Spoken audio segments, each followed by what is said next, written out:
Question 2 starts testing us on our exponents. Do we know how to apply our exponent laws? And we need to do all this without the use of a calculator. So first things first, I want to prime factorize these big numbers. And my first instinct is to do that because there's no addition or subtraction here. It's only multiplication and division. So when we prime factorize, everything else will remain the same. Now I can kind of work this out manually without a calculator, but it's much easier to do it with a calculator quick and you won't lose marks. So to prime factorize with a calculator, you're going to press 512 and then the equals button, and then you press shift and then you see fact over there, so you press this button and it changes it to 2 to the power of 9. So we can successfully make that change there, and likewise we can do it with the 64 as well to give us 2 to the power of 6, and then change that 64 to 2 to the power of 6. Now I can work those out manually, but it's going to take time. Like, I want to save as much time as possible. And now we're going to apply law 2 of exponents, where if we're dividing the same base, we can subtract the exponents. Okay, so let's go ahead and do that with the 2's. So 9 minus 6 will give me that 3 over there. And then if we go ahead and do it with the x's, it's going to give me x to the power of 6, because 3 minus minus 3 gives me 6. A minus and a minus turn into a positive. Next up, these brackets are starting to bug me, so we need to get rid of them. And how we get rid of them is we shower the power. We grab the power, multiply it into those exponents, and let's see what we get after that. Okay, so 3 times negative a third gives me minus 1. You use your calculator to triple check yourself. It is worth your time. So that's just going to give me 2 to the power of minus 1. Now bear in mind, your base does not change. You're only multiplying the two exponents. You don't touch the base. Okay, and then minus a third times 6 will give me this minus 2 over here. And then just triple check yourself as you go. 6 times minus a third is negative 2. And just in case you're curious, this is how to do it without a calculator. You start off by putting that 6 over 1, and then you see what's the biggest number that can fit into the top and the bottom. I think 3 can fit into the top and the bottom, so we divide both of them by 3. If I divide 3 by 3, I get 1. If I divide 6 by 3, I get 2. And then I say the top times the top to get my new top over here. And I do the bottom times the bottom to get my new bottom over here. And anything divided by 1 is just itself, so we can get rid of that over 1 and we get minus 2. So you can see why I like to use a calculator. It does quite a complicated thing quite fast. And now all that's left to do is use exponent law 3 to simplify this a little bit further. It's not really good practice to leave your answer with negative exponents like this. So instead, we want to leave our answer with positive exponents. So how we cope with that is we put this over 1, and then we grab each respective power and move it to the other side of the divide line. And when I do that, the exponent gets the opposite sign. So if I move everything from the top, there's a 1 left over. And then if I move this 2 to the bottom, it becomes 2 to the power of 1, which is the same thing as 2.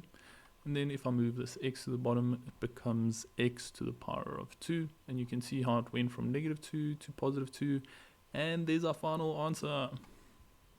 And wrapping this question up with your 3 marks. The prime bases, the 2 to the power of 9, 2 to the power of 6 get a mark. The simplification into that gets your 2nd mark, and the 3rd mark comes from the final answer, Machana Bean. Next up, we're going to be tackling a very challenging simplification question. So there's not a lot I can do currently at the moment. All I can really do is split up these 3 guys using law 1 of exponents, but the reverse version of it. So if I do that, it's going to look like this. And now I want to factorize and cancel to try simplify. So there's 2 methods of factorization you can implement. You can do the common factor or grouping. The common factor is a longer way around, so I'm going to show you the grouping method. So in order to group, I'm going to need to rearrange a couple of terms. So the two terms that we're going to grab and move are these two terms.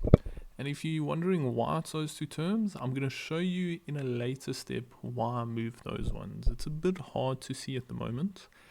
So if I do that, it's just going to look like this.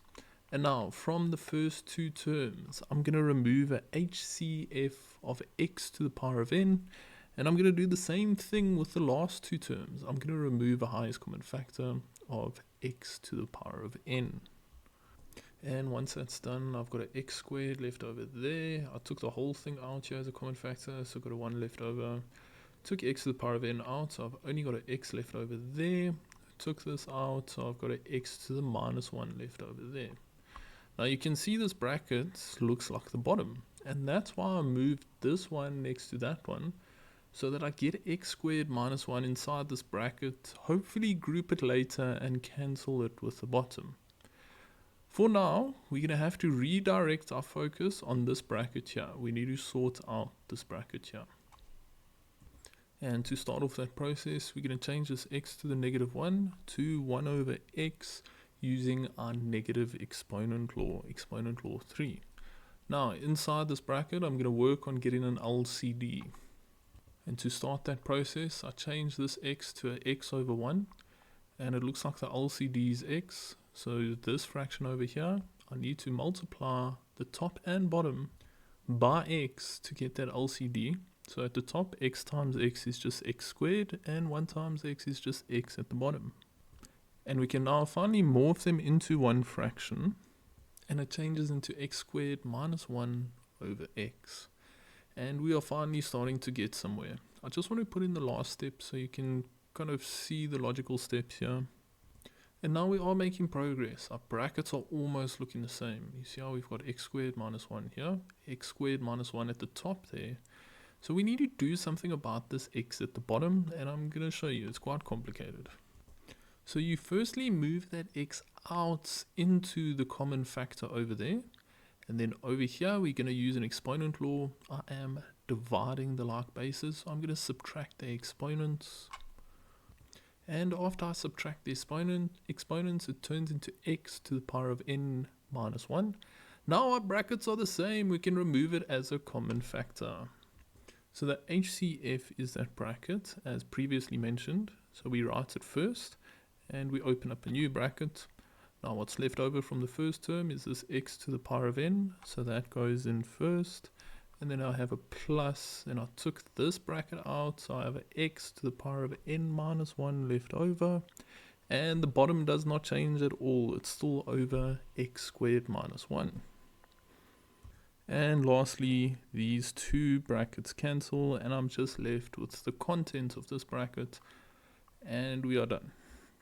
Wrapping things up with your 3 marks, simplification, factorization, and your answer get you those 3 marks. Very sleg question in my opinion.